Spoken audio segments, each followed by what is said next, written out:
Hello, everyone, and welcome to another episode of the Two World Podcast. I am Barney, and I'm joined here today with my co-host, and he is Jacob. And thinking in terms of an upcoming sermon series that's going to be taking place at Worcester Mennonite Church, Jacob and I thought it might be interested to kind of parallel today's and maybe next week's and maybe even the week after that's episode along that same theme, stemming from Acts and stemming from some of the experiences that the apostles went through dealing with interaction with other believers or interaction with the religious leaders in Jerusalem and whatnot, and especially in terms of the sense of dealing with and understanding rejection in this way. And as Jacob and I thought about today's episode and the direction it would take, it took me all the way back to, I think, our second or third episode when Jacob was telling us his story of his time in Israel.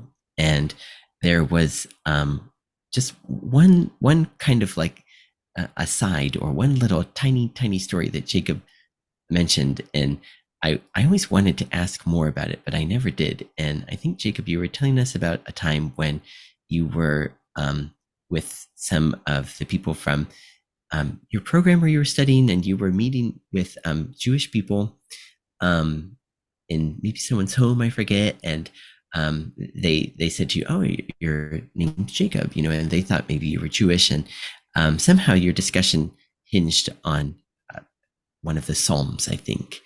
And the people that you were talking with there took issue with your interpretation, or maybe even in addition to that, afterwards, after you left that setting, someone kind of pulled you aside, and they also thought that maybe you were misinterpreting the scripture in some way. And that kind of really set off my like radar, thinking, how is that possible? How could that be? And then, but I never asked, and I always wondered, what was this Psalms, and what was this interpretation that created such discussion or disagreement in a way, and even in effect rejection. So I thought, maybe, I don't know if you feel okay, starting with this story might be a way for us to kind of delve into this idea of the rejection that even us as normal Christians, non-apostles, have gone through in our lives. Yes, definitely. Thanks, Barney, for remembering that. Well, one of the interesting things about studying abroad, and if our listeners get a chance to do this or even travel abroad, is sometimes you find yourself as a participant or a member of a minority, whether it's in terms of the language you speak or your religion or whatever. You can sometimes feel like, wow, among all these people here at this moment, I definitely feel like I am an outsider. And that can actually be really healthy, because it helps reveal one's own preconceived notions about the world. And in this particular example that you're talking about, it was at a meal. A number of us students from the Hebrew University had gone out for a dinner, and we were sitting around the table. And I think you're right. A number of the other students had assumed I was Jewish because my name was Jacob, and I was studying Hebrew, and I was there for the summer. And we got to talking about Jewish religious holidays, and we talked about the Passover, and I knew about the Passover Seder because I had been to one, which is just a kind of remembrance and observance meal that Jewish communities celebrate to remember the Passover each year. But then somebody brought up Purim, and I think I should know this now, connected with the story of Esther. Is that right? That's right. Yeah. Yes. So anyway, just like now, then I was thinking, well, I think that's connected with the story of Esther. And it was like, the scratching of the record, in some scenes, and it was like, and everything stops, and people look, and they're like, you don't wait a second, are you not Jewish? And yeah. I said, oh, no, I'm Christian. And so a number of people, like, at that point, went into a different mode in terms of how they were interacting with me, which I guess, would make sense. Like, if you are in a context and you think everybody's on the same page, and then you find out there's somebody coming from a different perspective, sometimes you want to like know more about that or engage that. And so you'd mentioned the Psalms. I forget the exact entry point, but somehow we got on the subject of David as a Mm-hmm. figure in the Bible. Mm-hmm. And because of the way I had been raised and the stories, the way that the stories were told about David, I had this view of him as like humble and meek, like a Yeah. shepherd, like one who is very, yeah, just um, grounded. And Mm-hmm. but the other dialogue partners I had who were Jewish is like were saying we think of David more as exalted and like powerful, like the King David, with um, his royal court and all that he Mm-hmm. achieved in that part of his story. And so I thought, oh, interesting. So we were going back and forth talking about it. And then afterwards, it was actually another Christian who happened to be there who didn't say much in the Mm-hmm. conversation that pulled me aside. And they're like, Jacob, when you're talking with Jewish people about the Old Testament or the Hebrew Bible, the Tanakh, as they say it Uh-huh. in Hebrew, you should be more in a posture of listening and less in a posture of like comparing or contrasting like your views with theirs. And I was like kind of surprised because I didn't think I was being very challenging in the Mm-hmm. conversation to the other views. But sometimes it's good to be it's good to be called out. But throughout that summer, I guess that would be one of the unexpected gifts of the trip is that I had lots of conversations with people that I normally wouldn't interact with, coming from a Jewish perspective towards the Christian faith that I have. And, like I mentioned before, people assuming I was Jewish, that happened with my roommate when I first met him. We were doing a lot of things together, going around the city. And then at one point in the day, I ended up sharing with him that I was a Christian, and he was like, "Oh, well, that's okay. I guess that's okay." And it's like he worked through it, and then he was a really nice person. And this is not Mm-hmm. meant as a criticism to him, but Mm-hmm. I could just not help but see the disappointment, on his face, and but then we ended up having a wonderful experience that summer. But there were two other students, Oliver and Jennifer, who also what I was going around Jerusalem, and it was the same thing. When I shared I was a Christian, that they were so surprised, and they said, "But your name's Jacob." And I said, "I know, like my parents just had a real appreciation of the Bible and of the Old Testament, and as I've grown up, I really wanted to learn Hebrew, and that's why I'm here. I really value the Jewish culture and the heritage." And they were like kind of surprised. But that second student, Jennifer, I remember she got an apologetics book, a Jewish apologetics book, and came Mm-hmm. to me and was like trying to show me like arguments in that book about how Jesus was misguided, and how the Christian movement was kind of a sectarian movement that really failed to grasp the truth of Judaism. And I had never had somebody who was Jewish approach me in that way, like talking about arguments about against Christianity. And so I try to be polite and share like sincerely from my perspective and to try to listen well.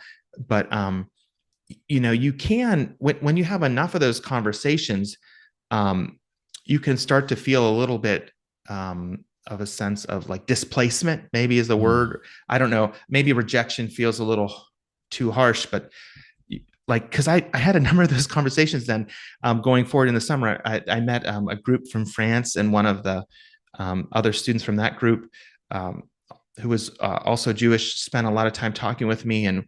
And his whole point was, he said, well, Jesus was very unoriginal. There's nothing new in Christianity that isn't already in Judaism, and it's just copying it. And I just it's it's good to be in a place where you're not in the majority. And all my life up to that point, I had been in a primarily Christian environment, and where I grew up. And so it's good to be challenged sometimes. I have to think through things. But I remember just feeling like that was so abrasive to so directly make this proclamation. Well, Jesus was unoriginal, like he said. And of course, at the time I was engaging on that and saying, well, I disagree, and going back and forth.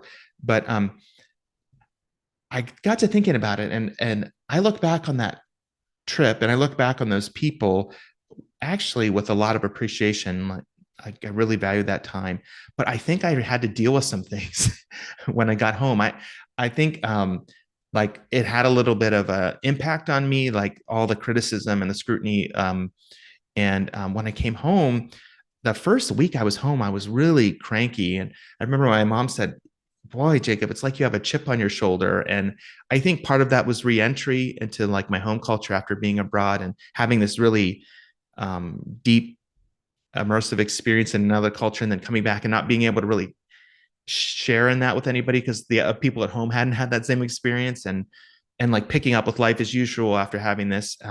But I also think part of it was like processing like all of the the displacement, the rejection, or the intense questioning I had had from some people, or um, some of the things that I'd seen that were sad too. Like I think in that previous episode on Israel, I had mentioned too, just the struggle that after I came home, there had been these peace talks going on at the time, and they ended up failing. And then there was another intifada. And so Israelis that I had met that I cared about, and Palestinians I had met that I cared about, I just knew that both groups were going to be impacted by that. And it was very sad. So I guess it got me thinking, this is an interesting topic to explore. Like, how do we deal with rejection or being questioned in a way that feels uncomfortable, or maybe even like it's abrasive or rude, or when people will make statements about something you care about deeply, and the statements feel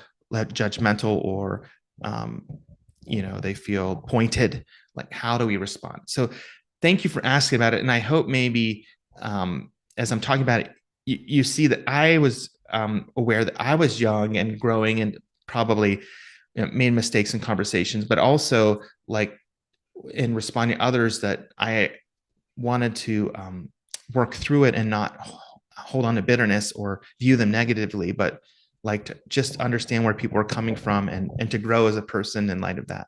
So Yeah, when I heard your story, like I kept thinking um, that maybe the sense of hindsight and the time that has passed gives us a different outlook on the things that happened to us. But it sounded to me like, and this is very amazing, how you were really kind of able to, I don't want to say roll with the punches, but able to really not get trapped into, um, not trapped, but not not find yourself completely on the defensive and trying to, not hear the other person, but kind of talk past the other person or over the other person. But I'm thinking about, you were in your 20s, and you're engaging people in a way that you're being respectful, and then you're trying to still stand up for yourself and what you personally believe. And kind of thinking of myself and putting myself in your shoes, when I was that age, I probably would have, I wouldn't have necessarily been complacent, but I probably would have just tried to um, nod my way through the conversation, and then think, oh, well, that's, and then just think to myself, oh, that's interesting that you believe that, but of course I don't believe that. And instead, it seemed to me like you were not only trying to own what you were believing and your experiences, but also kind of share it, not necessarily educate the other person, but help the other person as well see a different perspective, a different point of view that you were taking, and doing it in a way that I would imagine that they were able to appreciate too. And I just think that's just amazing. And I think it points to, I wonder if it points a little bit to the episode we did on personalities, but it also points to, I think, that that you have a gift as and a talent of the person that you are, and probably being very well suited for being a pastor in a way. And then the other thought that came to my mind when you were speaking was the idea of gateways, the idea of kind of, if they're linguistic gateways or cultural gateways, and these gateways always have a gatekeeper.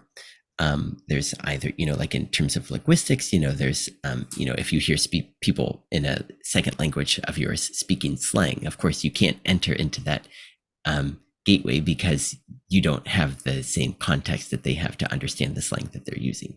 And so that's like the gatekeeper is not being able to understand that. Um, did you have any kind of sense, and was it a strong sense of entering into this new religion that, or new cultural experience, even though in the Christian tradition there is some not ownership but like some stake to a claim of that area, because a lot of the stories from the New Testament also take, there's a lot of shared experience with the different geographical areas in Israel. But did you sense a lot of gateways, a lot of gatekeepers that were trying to kind of keep, maybe not necessarily keep you out, but kind of like make it obvious that you don't, kind of, we have more of a claim to this area than maybe what you do, or we can let you go this far, but we can't let you go any further. That's interesting. Yes, I think so. So one of the first examples I thought of was visiting the Temple Mount, and the Western Wall is kind of the last remaining part of the second temple, that was destroyed by the Romans in 70 AD. Mm-hmm. So since it is that remaining part of the temple, and the temple is such a central part of Jewish worship historically, and today it has become such a large pilgrimage site. And many of our listeners may know about the tradition that people will write a prayer on a slip of paper and put it in the cracks of the wall of the temple as part of that pilgrimage journey, and just go there to pray. And so I remember wanting to go to the Western Wall and just sitting and watching people praying and thinking to myself, wow, this is an amazing experience just to be here and to take this in. And I wanted to enter into that. So I went up to pray. And you can pray as a non-Jewish person at the Western Wall, but there are gatekeepers there ensuring that your behavior and your approach and what you're doing conforms to what they'd like to see have happening. So, I mean, that's one example. I didn't feel like threatened or singled out because I was non-Jewish when I went to the wall, but I definitely think that the way that some of the gatekeepers, so to speak, there were talking was very stern and could be seen as as not hospitable. So, but at the same time, like, I think I understood, with that being such a central location and pilgrimage site for Judaism, that would be understandable. Interestingly enough, going to other pilgrimage sites in Israel, like I think we may have talked before about the Church of the Holy Sepulchre, and if you go into the lower parts of that church, they have a section, dedicated or set apart to the crucifixion place of Christ, or the burial place of Christ. And, the Eastern Orthodox Christians, there are a variety of traditions in that building that have different parts that they're overseeing, but they also can be the same way as the Jewish individuals at the Western Wall about what they expect from pilgrims as they're walking through, because that space is so sacred and important. So, it was a similar thing, gatekeepers there, but in that context, it was for the Christian tradition, a certain part of the Christian tradition. And stepping into that, you had to be aware of that. During that same period, that summer, I was able to travel to Egypt. In Cairo, I went to a large mosque. I think it was Salah al-Din. I'm trying to remember the name of it. But anyways, it was the same thing. Entering into that space, there were gatekeepers who, expected you to behave in a certain way and, remove our shoes. And there were certain ways that we were to sit and be quiet at certain times. So yes, I definitely encountered that in Israel. And then probably on a smaller scale, you encounter gatekeepers in conversation when you're talking about religion, or, like you said, language. People who will correct you or put up boundaries or say, this is how it should be. And so definitely I experienced those. Before we were recording today, Barney, you were sharing with me an experience that you had when moving to Japan and connecting with Yachio Bible Baptist Church surrounding communion. And in a sense, that also reminds me of this idea of gatekeepers. Would you be willing to share a little bit about that for our audience? Yeah, I I remember that it was I was so glad and so happy with my time at Yachio Bible Baptist Church, and I'd been going there, but I hadn't known much about kind of the workings of the church calendar, the rhythm of their church year, and I only had my own experience from Worcester Mennonite of kind of the rhythm of the way that the church seasons went, and it must have been I'd been there 2 or 3 weeks, and then we came upon the first Sunday of the month, and I noticed a little note at the bottom of the bulletin, and also like one of the worship leaders mentioned something during the service, and my Japanese wasn't so good that I fully understood, but I understood that it said like church members should be seated in the front of the in the very front of the Room or yes, right, yeah, sanctuary, the sanctuary? word, yeah, right, yeah, right. Thank you. And I thought, well, that's interesting. And then I had a bit of panic, thinking, oh no, what if I've been sitting on the women's side of the church this whole time? And because it just dawned on me that minute. It's like, oh gosh, all the guys are sitting over there. Is this really, is it this kind of church? Am I in big trouble? And then thankfully that wasn't the case. But then after, and then communion start, and then I thought, oh wow, we're having communion today at the end of this, toward the end of the service, and I thought this is great. And then I was like, wait a minute, why am I not having the chance to have communion today?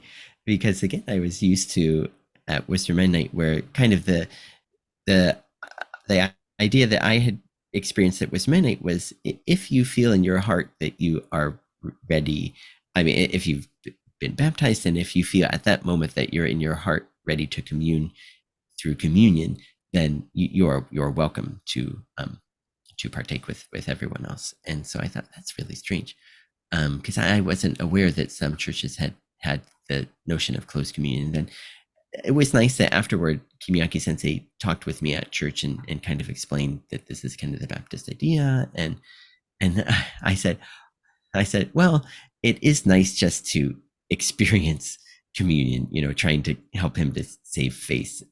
But I did think I would like to be able to partake of communion. And thankfully, in a roundabout way, talking with my parents, because they had had a similar experience when they were in Indiana, in West Lafayette, and my parents said, oh well, we were allowed to be associate members and take communion in that way at a Baptist church, and then down the road, speaking through one person in kind of roundabout way, then I was able to start taking communion there too. But it was interesting because I kept thinking, especially as the sermon series is dealing with Acts, I kept thinking back to Acts 15, when after Peter's sees the Holy Spirit has been given to the Gentiles, and comes back with this great news to the people in Jerusalem, and many people are excited, but some people are cautious and thinking, is this really the direction that we should go, or shouldn't they be circumcised? Shouldn't they also follow the law? And there was some confusion about what should be allowed, and then eventually they decided, well, as long as you do A, B, and C, then you're okay. And I thought, isn't that the way it should go? And I had trouble dealing with that sense of rejection personally too, because I thought, aren't we on the same team? Aren't we believing in the same things? Why is this way? And I couldn't quite find a good solid answer for that. But but it also helped me to understand that, yeah, I mean, maybe even similar to your experience with the other Christian after that supper together, how people are coming from a lot of different backgrounds, and we're all Christians, but um, there are different ways that sometimes the worship and maybe even sometimes the notions of how we act in society and whatnot are carried out. And um, I wanted to I wanted to ask you. I remember one great story that you have when you were in your a PhD study of visiting the Eastern Orthodox Church, and that at their communion, they people who are guests have like the bread that is specially prepared just for them that they shared with you afterwards, and that was a really nice story of um, kind of repairing any kind of potential rift or any kind of potential sense of rejection that might be caused between different um, views of the same of Christianity. But had you, in addition, I don't know if you want to comment on that or what I said so far, but in addition to that, have you run into other similar? Because I think you had to experience a few different styles of worship during your course, and at that Yeah. time and maybe beyond, did you other also Yes. have similar experiences of rejection within the same believing community? Yes, definitely. So, um, I think you highlight some important things there. So, on the one hand, we started out talking with examples of people from different religions interacting and how that can lead to disagreement and tension. But then we're also talking about stories of people within the same religion from different traditions or practices running into tension. So it's like a very common human story, whether we're um, sometimes in a more diverse environment or sometimes in our home environment. In either case, we can run into um, these situations. And so, yes, uh, that Greek Orthodox church that I visited, they had this type of bread that wasn't consecrated with the communion bread, but was given as like you said, as a way to include and bless children and visitors and guests at the end, called the antidoron, which I think means the gift that's given Mm. afterward. Um, and anyway, in the Roman Catholic context, another tradition, in addition to the Greek Orthodox, that would practice closed communion. So what that means is if you're not a member or part of their church, that you can't participate in communion. I've seen where cases where the priest will say, if you come forward and you are not from our community, if you put your hands or your arms over your chest in a form of like an X, or we'll know that, and then we'll say a prayer of blessing for you. So that is like Mm. another attempt to um, to show hospitality. But even with those attempts, which I appreciate, I think people still have to do a little bit of work sometimes with saying like, oh, I'm a Christian, I believe too, but yet I wasn't able to participate in the Lord's Supper here with this community. And that can feel like a form of exclusion, and like you were held at arm's length. And that can sometimes require some work. I think the reason why a number of churches do practice closed communion is it's related to their um, belief that the act of communion itself is like a form of confession, almost like a creed. So if you receive that bread and that cup in that community, you're also saying by doing that that you're in agreement with like all aspects of the teaching and the belief of that community. So, if you view it in that way, and then you have like a Protestant who's visiting, who has different beliefs on a variety of issues, then it's kind of out of sync with that practice. So that's one way of viewing it. And another is related to church discipline.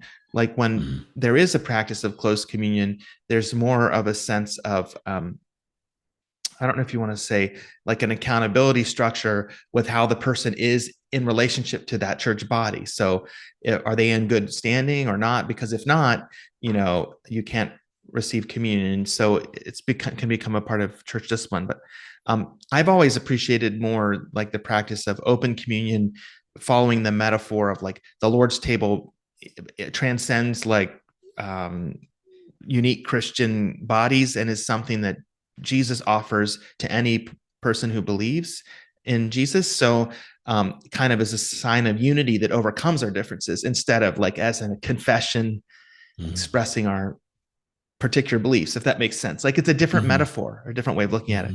But Mm-hmm. all the same, I just want to say, like on a human level, I can totally understand where you're coming from because there have been times where I've been at churches and I wasn't able to receive communion too, and that can be hard. So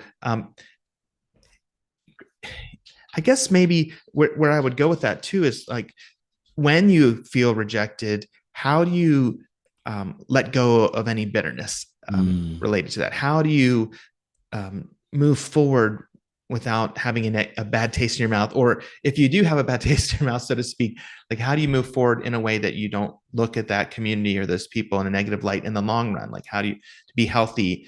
And there's this image that Jesus uses in the New Testament for shaking the dust off one's feet. Now, like in its original context, that might seem like, oh, that feels like a sign of like disassociation and judgment. Like I'll have Mm-hmm. no part of this place, that didn't receive the message of that Mm-hmm. Jesus, had sent his disciples Mm-hmm. out with. But I think in another sense, and this is the way that it inspires me, it's also like to the disciples saying like, don't like let the debris and that clings to you, like the negativity that clings to you from experiences you have when you feel rejected by others or excluded. Don't let that poison you or color you or inhibit you, but like shake it off, shake that dust off your feet and move forward in your calling of who you're supposed to be. So whether I felt misunderstood at a meal with other students who were Jewish or a Christian who was there, or whether perhaps initially you felt excluded by a Christian community there who had specific rules about communion. I think one of the really important things for both of us is like, how do we move forward from those experiences without being bitter and without making it turn our hearts towards negative thoughts towards those people? And because I think that's a really important part of following Jesus is living in the freedom and the joy of forgiveness, like that we receive, but then also like when we're hurt by others or feel excluded by others, like how do we move forward without holding things against them? So I kind of wonder, like in your experience, do you have any thoughts about like letting go of bitterness and how do we, when we're hurt, how do we move forward? Yeah. Hearing what you just spoke of and how this notion of people within the same community or maybe even people within the same congregation, and exactly because there is a lot of people are so invested in what they believe, and it can be so personal, and there's a lot of chance for misunderstanding, there's a lot of chance for perceived rejection, there's a lot of chance for kind of maybe someone is coming from the point of view of what Jesus taught in Matthew of if you see someone who might be straying, you want to try to correct them, but then that's misconstrued. Or then on the other hand, I have the idea of and then thinking to myself, how do you, like you say, in my from my experience, just who I am, I feel like as relationships are so important that I can't let I think that again I'm recalling many different episodes. I think that in our personality episode we talked about how I feel that personal relationships are so important that like I think that it was during an MCC retreat with Midnight Missions, and we were discussing. I said that first and foremost, more than even if it's at the cost of the project getting done, that personal relationships are much more important and should be valued. And so I feel that through devotional reading and scriptural reading that I don't know what the other person is thinking. I don't know what they're feeling. I don't know what they're going through. And then so there is that grace there that I can forgive that person and that I can get past that person, give that person a second chance. to preserve this relationship together.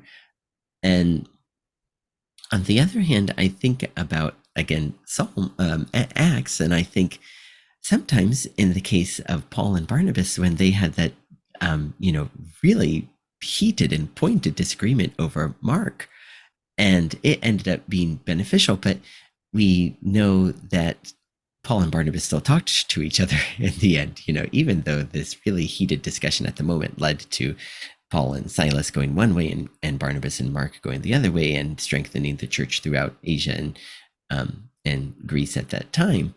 But Paul and Barnabas still, I believe, it doesn't expressly say, but I have the image that they reconciled their difference and saw the greater good that was going on through that kind of that rejection at that time. But I think that hearing people's different voices and hearing what people have to say, and seeing, like we talked about at the beginning, finding the good points of that can really strengthen a congregation and a community, as long as people, I think, are careful to understand where their ideas are coming from. If they're really truly coming from what we are learning in the Bible, or if maybe they're being influenced by something on the outside, or of maybe a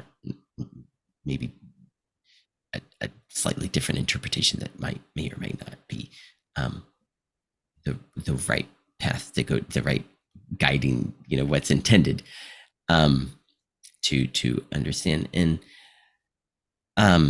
sensing that kind of rejection that can come from there, it really kind of makes or breaks the way that people go forward together. And this, we see there could be good, or too often there can be kind of unfortunate results from that. And I think that's, like you said, the human story, this human experience that we all go through. How we respond to that is just so important. And sadly, a lot of times that again, like everyone being so invested in this, and instead of hearing each other, it's too easy to talk over one another, and then instead of trying to repair that and make one another stronger, that things, people eventually stop, separate themselves from the community in one way or another, or seek a different community, which could be beneficial in the end or not. But it's kind of one of those sore points that you wish could have gone differently, I think.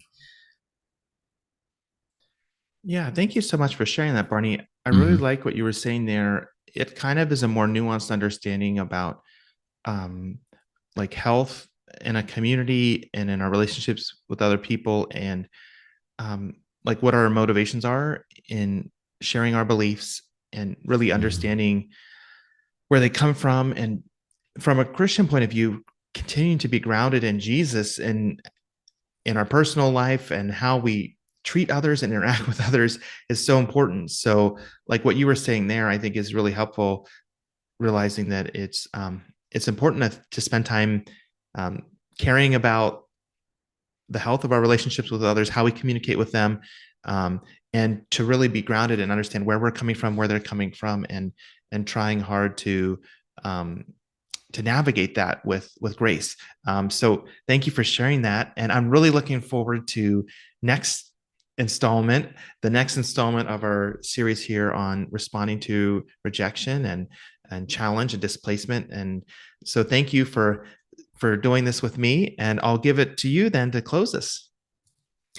Yeah, and thank you all for listening to us and watching along on this episode, as we're looking closer at what the apostles went through in Acts, and then the notion of interacting with other believers and other people from other cultures, and when things may or may not go the right way, and how we respond to that. And we hope too that you're looking forward to Jacob and I continuing the discussion next week and beyond.